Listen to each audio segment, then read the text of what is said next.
Next water అనేది ఒక దాంట్లో తీసేసుకోవచ్చు. ఈ వాటర్ అనేది తాలింపు వేసుకొని అన్నంతో తింటారంట, బాగుంటుంది. ఇలా కూడా ట్రై చేయొచ్చు. ఇప్పుడు తాలింపు వేసుకుంటాము. జీలకర్ర, ఆవాలు, కొంచెం ఆయిల్ యాడ్ చేసుకోవాలి.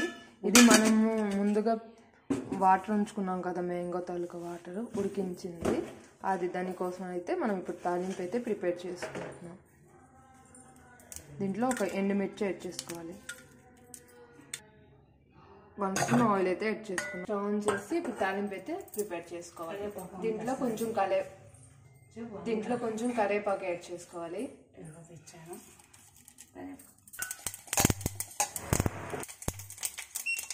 ఇప్పుడైతే మ్యాంగో వాటర్ అయితే యాడ్ చేసుకోవాలి.